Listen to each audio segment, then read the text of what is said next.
Namaste everyone. This video is about synthesis make compound. आता याआधी आपण सिंथेसिस मेक सिंपल बघितलं होतं.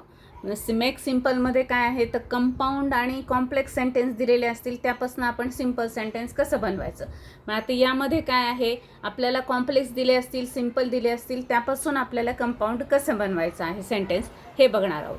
क्वेश्चन असा येतो convert the following simple sentences into compound sentence. असं सेपरेट इक्वेशन येऊ शकतो की सिंपल सेंटेन्सचं कंपाऊंड सेंटेन्समध्ये कन्व्हर्जन करा किंवा मेक कंपाऊंड असं आलं तर कॉम्प्लेक्स पण दिलेला असू शकतं आणि त्याचं कंपाऊंड करायचं आहे. मग यासाठी आपल्याला थोडं लक्षात घ्यावं लागेल किंवा आठवावं लागेल काय रूल आहेत. कंपाऊंड सेंटेन्स कशाला म्हणतो आपण तर टू इंडिपेंडंट क्लॉजेस ज्याच्यामध्ये आहेत टू इंडिपेंडंट आहेत. इंडिपेंडंट क्लॉजेसमध्ये काय असतं की ते दोन व्हर्ब असतात आणि दोन्हीही इंडिपेंडंट सेंटेन्स असतात. त्याला इंडिपेंडंट मिनिंग असतं. ते सेन्सिबल असतात. दोन सेपरेट सेंटेन्स एकमेकावर अवलंबून नसतात तर त्यावेळेस त्याला आपण कंपाऊंड सेंटेन्स म्हणतो. आपल्याला प्रश्न जेव्हा असतो ना तेव्हा दिलेलं सेंटेन्स आपल्याला आयडेंटिफाय पण करता आलं पाहिजे की हे सिंपल आहे का कंपाऊंड आहे का कॉम्प्लेक्स आहे आणि मग त्याचं कन्व्हर्जन कशात करायचं आहे हे सगळं थोडंसं आपल्याला रिमाइंड करावं लागतं आणि त्यानंतर सेंटेन्स आपल्याला कन्व्हर्ट करता येतं. क्वेश्चन बघा आता पहिलं सेंटेन्स आहे running fast she cot the train. Running fast she cot the train यामध्ये एकच क्लॉज आहे शी कॉट द ट्रेन हा इंडिपेंडंट क्लॉज आहे. हा काही क्लॉज नाही आहे यामध्ये व्हर्ब नाही आहे त्यामुळं हा काय आहे सिंपल सेंटेन्स आहे. याचं आपल्याला काय करायचं आहे कंपाऊंड म्हणजे याच्यामध्ये दोन क्लॉजेस तयार करायचे आहेत दोन इंडिपेंडंट करायचे आहेत. मग यामध्ये दोन ॲक्टिव्हिटी असल्या पाहिजेत. एक रनिंगची ॲक्टिव्हिटी आहे इथं ट्रेन कॅच केली ही एक ॲक्टिव्हिटी आहे. मग आधी रनिंग केली का आधी ट्रेन पकडली आहे तर आधी रनिंग केलेली आहे म्हणजे फास्ट रन केल्यामुळे त्याला ट्रेन पकडता आली आहे तिला. यामध्ये सिंपल पास्ट टेन्स यूज केला आहे म्हणून आपल्याला पहिल्या सेंटेन्समध्ये पण काय करावं लागेल सिंपल पास्ट टेन्स यूज करावा लागेल. She ran fast and caught the train.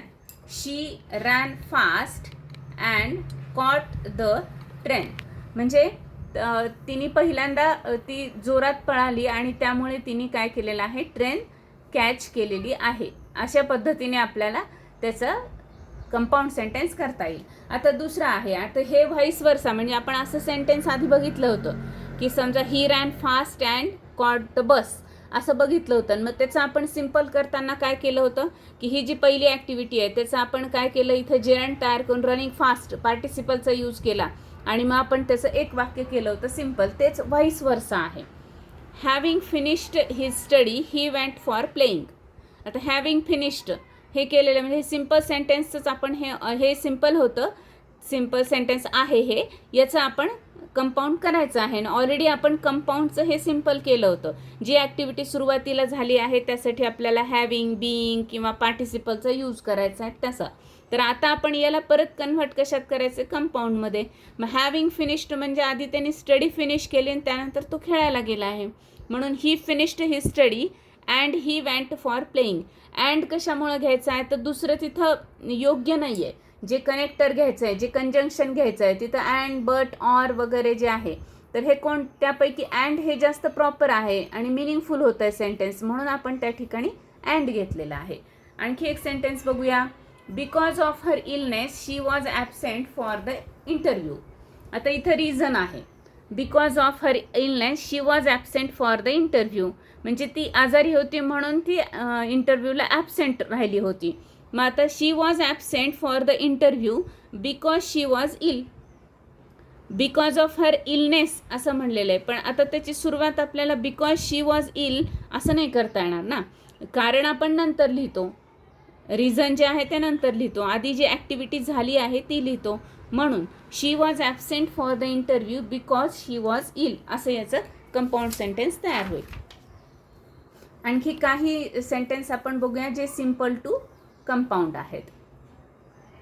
He is my friend Ram. He is my friend Ram. He is Ram he is my friend. He is Ram he is my friend या दोन्हीचं मिळून आपण असंच simple केलेलं होतं त्याचं आपण आता इथे परत कंपाऊंड केलेलं आहे. Despite of his illness he attended the examination. Despite of his illness he attended the examination. He was ill but he attended the examination. Despite आल्यामुळे बटनी केलं आहे, म्हणजे असा आपण रूल असाही बघितला होता की बट जर आला असेल कंपाऊंडमध्ये तर डिस्पाईट ऑफ किंवा इनस्पाईट ऑफ आपण घेऊ शकतो. तर तोच रूल आपल्याला इकडे वाईस वर्सा वापरायचा आहे आणि तसा वापरलेला आहे आपण. म्हणजे तो इल होता तरी पण त्यांनी एक्झामिनेशन अटेंड केलेली आहे. अशा पद्धतीने ते सिम्पलचं कंपाऊंड सेंटेन्स होऊ शकतं. त्यानंतर बघूया आपण की कॉम्प्लेक्सचं कंपाऊंड कसं होईल. म्हणजे कॉम्प्लेक्स दिलेलं असतं आणि मग त्याचं आपल्याला कंपाऊंड सेंटेन्स कसं करता येईल. म्हणजे मुळात आपल्याला कंपाऊंड सेंटेन्स जे आहे तर त्याचे रूल्स माहीत असतील तरच आपण सेंटेन्स कन्व्हर्जन करू शकतो. मग आता कॉम्प्लेक्स टू कंपाऊंडमध्ये कॉम्प्लेक्स सेंटेन्स कसं आहे दिलेलं, तर हे असं दिलेलं आहे पहा. I have found my purse that I had I have found my purse that I had lost. मी जी मला एक पर्स सापडली जी की मी माझ्याकडून हरवली गेली होती किंवा ती हरवली होती. मग I had lost my purse but I have found it. याचं कंपाऊंड सेंटेन्स आपण असं केलेलं आहे. हे कॉम्प्लेक्स आहे, हे कंपाऊंड आहे. कॉम्प्लेक्सचा रूल काय आहे, एक इंडिपेंडंट क्लॉज असतो आणि एक त्याच्यावर डिपेंड असलेला असतो. दॅट आय हॅड लॉस्ट हा डिपेंडंट क्लॉज आहे. I have found my purse हा इंडिपेंडंट क्लॉज आहे. आपल्याला दोन्हीही इंडिपेंडंट क्लॉज करायचे आहेत. म्हणून I had lost my purse but I have found it. मिनिंगकडे थोडंसं लक्ष देणं आवश्यक आहे, तरच आपल्याला त्यामध्ये असलेले हे जे कंजंक्शन कनेक्टर आहेत तर हे कोणते वापरायचे हे लक्षात येतं. Next sentence, if you don't study hard you will not pass. इफचा क्लॉज आहे. Complex sentence, if you don't study hard you will not pass. You must study hard or you will not pass. ऑरनी जोडलं आहे आपण, अँडनी इथं बरोबर होणार नाही, बटनी होणार नाही, तर ऑर बरोबर येईल. म्हणून you must study hard or you will not pass. Next sentence बघूया. If you look in the mirror you will see yourself confident. If you look in the mirror you will see yourself confident. Look in the mirror and you will see yourself confident. Look in the mirror and you will see yourself confident. दोन्हीचं आपण काय केलं आहे, if काढून टाकलं आहे. जर if असतं तर ते कॉम्प्लेक्स तसंच राहिलं असतं, त्यामुळे आपण ते इफ त्या ठिकाणी काढून टाकलेलं आहे. दोन आणखी सेंटेन्स घेऊया आपण. I read a story which was very interesting. I read a story which was very interesting. I read a story and it was very interesting. जर तुम्ही and it was very interesting केलं की ते independent झालं, आणि जर which was झालं तर ते कॉम्प्लेक्स झालं, कारण हा मग इंडिपेंडंट क्लॉज होत नाही, हा डिपेंडंट क्लॉज होतो. Which was very interesting. म्हणून unless you repair your house it will fall down. Unless you repair your house, it will fall down. Repair your house or it will fall down. आता तुम्हाला वाटेल इथं otherwise घेतलं तर बरोबर होणार नाही आहे का, तर अदरवाईज घेतलं तर हा पुढचा जो otherwise it will fall down हा जो आहे ना, हा इंडिपेंडंट क्लॉज होत नाही, म्हणून या ठिकाणी ऑरच घ्यायचा आहे. Or it will fall down. म्हणून आपल्याला इथे हे दोन इंडिपेंडंट क्लॉज केल्यामुळे हे कंपाऊंड झालं आहे सेंटेन्स. आणि जर अनलेस इफचं क्लॉज असेल तर ते कॉम्प्लेक्स असतात.